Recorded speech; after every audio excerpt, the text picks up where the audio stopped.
so again, we're going to be tackling these Headless Warriors now. I'm just going to kind of sprint around these guys. Again, we can't go back to the castle yet. We're going to have to find our way back to the castle. But while we have the time, we're just going to knock out some of these late game mini bosses that we've already encountered. So we should be able to knock out 3 of the Headless, I believe. And then there's 1 more underwater that we'll knock out later on in the game. Just going to shimmy on over. And this is the Headless that we encountered way early in the game, that we kind of just ran from when we were going to get the Bell Demon. And let me get rid of the Bell Demon. I keep doing that while I'm farming, making the bosses a lot harder than they need to be. Well, I mean, I like playing the game on hard difficulty, but for walkthrough purposes, making it a lot harder than it needs to be. So Headless Warriors are pretty much the same as the Chichimin Warriors. They are going to deal in terror. That's where you can see the purple smoke, or the purple shroud around his weapon. So you're going to make sure you have your umbrella, make sure that you have your purple gourd, and you're going to be going into this using Divine Confetti and the sugar. So sugar, confetti, and let's do it. Now he's going to make you move really slow, and he attacks pretty powerfully, but what we're going to do, he's going to appear behind us. He does have a grab, so you want to go ahead and break this terror area as quick as possible. There we go. That's phase 1. Gonna reapply our confetti.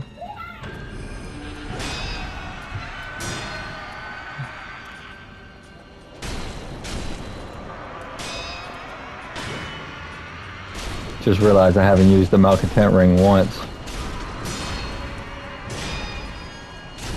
The Malcontent Ring is basically an instant stun on apparition type enemies, but as you can see, you don't really need it. Alright, so we got an Akko Spirit Fall, fallen Headless Spirit of Akko that increases vitality and posture damage for a time. Headless are the ruined form of corrupted heroes who once fought for their country, seize the power of inhuman spirit by laying it to rest, but risk going mad unless something is offered in return. So basically, the Headless are warriors that were heroes, and they all went crazy. So in order to try to stop their madness, they cut off their head and buried them, and obviously that didn't work. So proceed to the Shinobi door. And so that's Headless number 1 down. Go ahead and deal with number 2.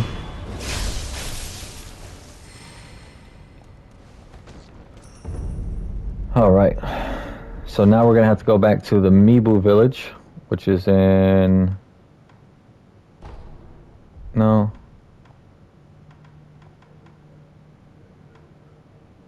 Is it Sunken Valley? Where's Mibu village? There we go.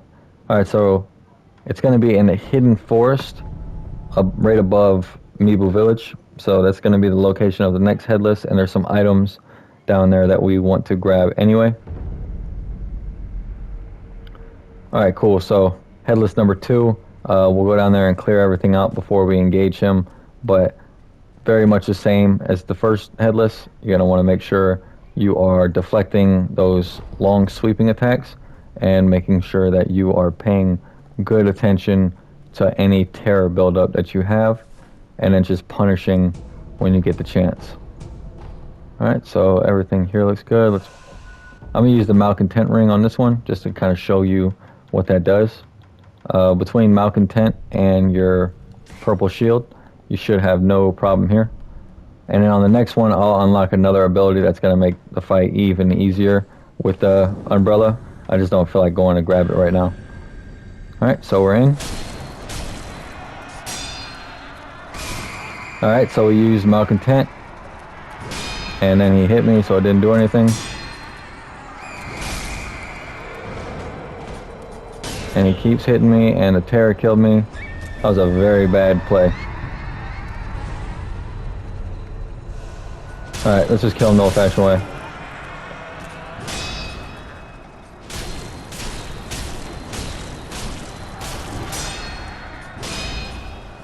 Really, you just gotta deflect and then break his posture like that.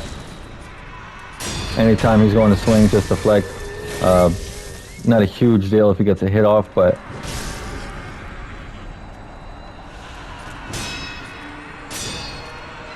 really the goal is to just break his, oh, that's not what we want. That grab is like an instant death. So now that he's in front of us,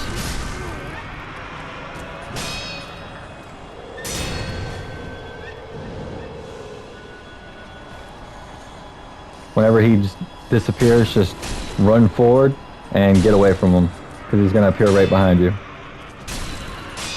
Now, if you do a perfect deflect, you will not gain any terror. Golly. Alright, I don't know why Malcontent wasn't working on the Headless. Generally, Malcontent should stun them for a period of like 5 seconds, but we'll try it out again. After that, we'll just move on to using the umbrella only.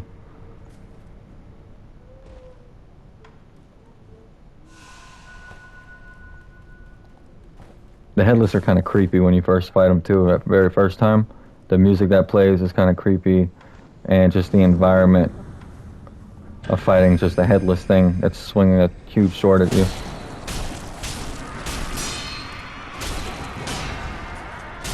If you, like I said, if you deflect perfectly, you won't get any terror, and it makes the fight super easy because you don't get that terror buildup. All you have to do is kind of block through the rest. But for some reason, I keep getting terror buildup. Even, I mean, he was about to die right there. Like, this will be it.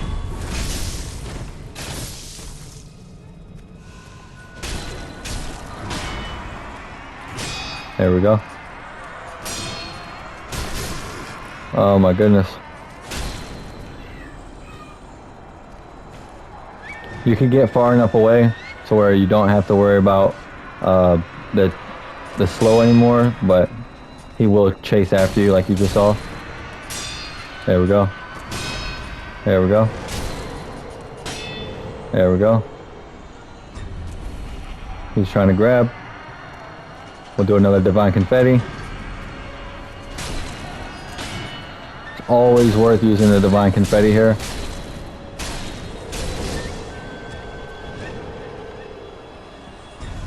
Oh my goodness.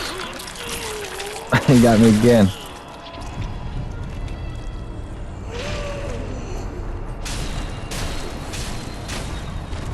There we go. Tried to aim me right when I almost had him. Alright, so this time we got the Spirit Fall, the Gachun Spirit Fall, which is going to make it so that we gain more Spirit Emblems. Like I said, they're good for farming, and having the added bonus of not having to purchase them makes these little perks very useful in the game. Especially if you're on like a boss fight and you don't want to keep popping the, you know, some of your important sugars. You can use the Spirit Falls that you get from the Headless to kind of make that process go a little bit easier for you. Come on, grab it.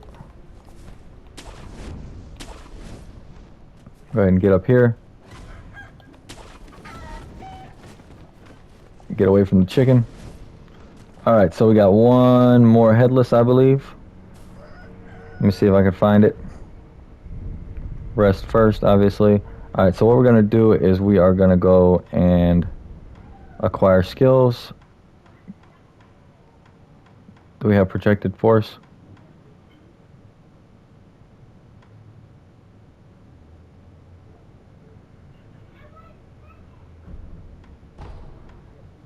Yeah, so we need projected force. So that's one. Alright, so we need to get these two. I'll probably farm those a little bit later. They're going to be really important later on in the game. Right now, not so much. Alright, so where is Headless number 3? It's been a while since I went on a Headless run, so I believe Headless number 3 was... No, not in... Let's check the Under Shrine.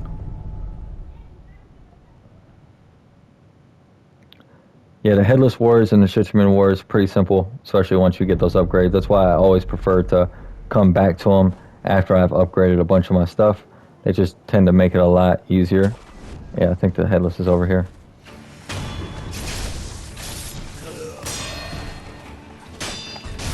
You can definitely notice your attack power going up in these later areas after you've upgraded or you've relived some of those memories. Definitely makes the game much, much easier. Was the Headless over here? I know there's a Headless in Ashina Castle, but we can't go there yet. I think there's one over here. If not, I'll have to look up where he was again.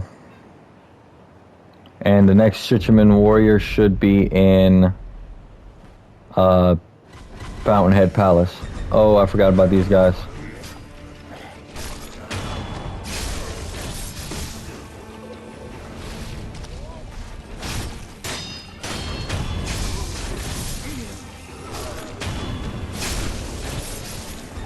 I think you can snap seed these guys. I'm not 100% certain. I believe you can, but don't quote me on that. But I think snap seeding these guys makes it so that they disappear. This guy has a huge stick.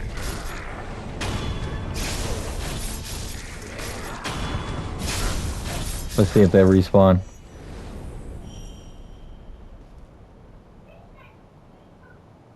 They respawn? No? Did I miss anything over here? No. Okay, so I think the Headless is actually down in this water. Let me either confirm or deny.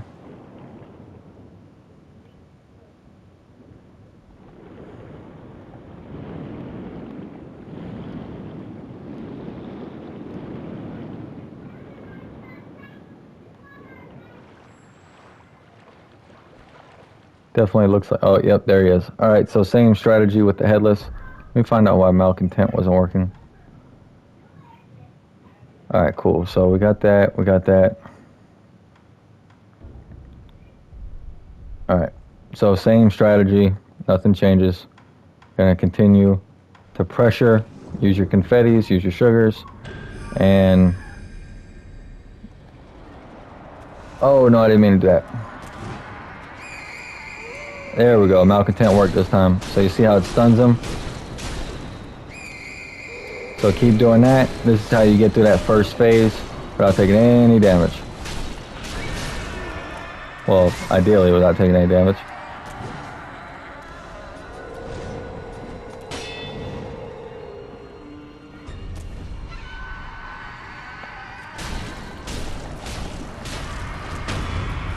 Boom. Alright, we're going to heal. Back away. Use our Divine Confetti. And then, again, wait till he does the grab and Malcontent. Boom. Now let's just break his terror.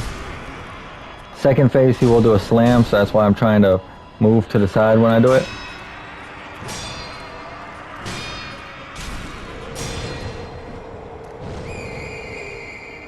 Run. There we go. Now we can move freely. Be a lot easier. I say that every time and I get hit.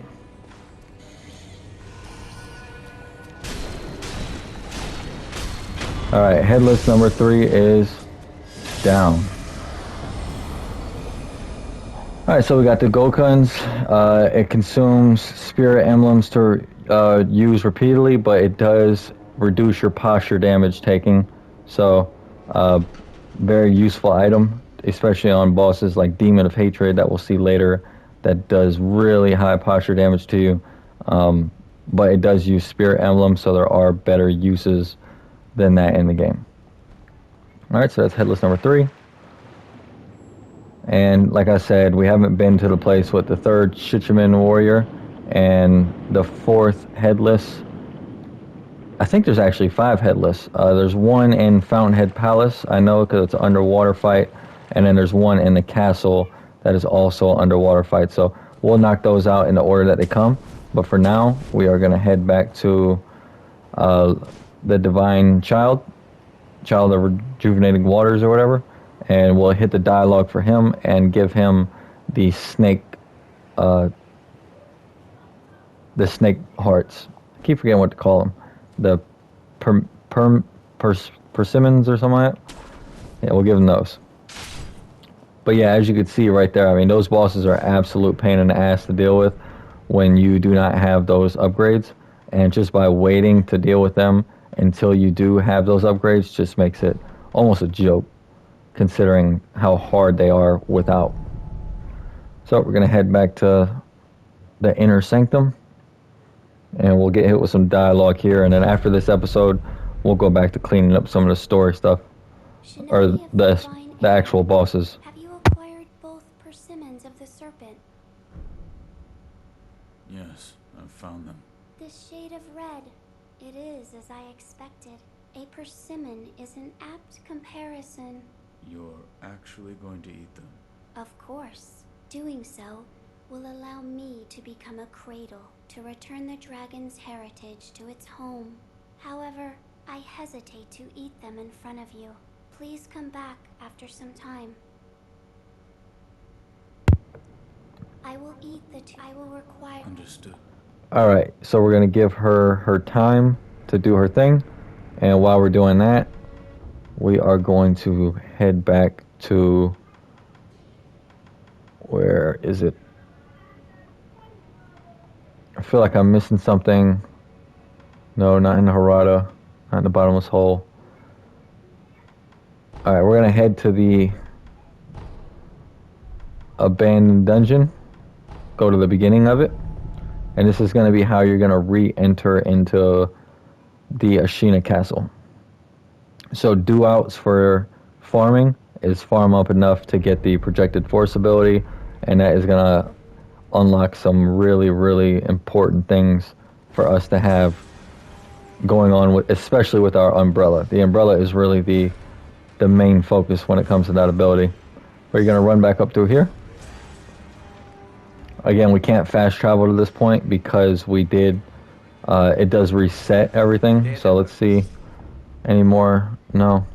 It'd be nice if they reset the merchants, but they don't. Alright, so we're going to go ahead and rest. We're going to reset our items because we don't need the Divine Confetti or the Gourd Seed. And let's go with Sabimaru. So you're not going to need Malcontent unless it's an apparition. So we'll go ahead and eavesdrop here. Here's the next shift. My watch ended a while ago, but no one's coming to take my place. Alright, so this guy's trying to start his weekend, and no one's coming to replace him. I think we've all been there. Now, I'm going to go with Blood Smoke, because this area can get a little bit hectic, and sometimes it's nice to be able to reset enemies to chain kill them. But you see this guy's running from someone, and when we hop down, we'll see exactly who he's running from. We're going to hop back up and watch the fireworks. So, Red Samurai guy is going to come out. He sees us. He's going to absolutely shit on this guy.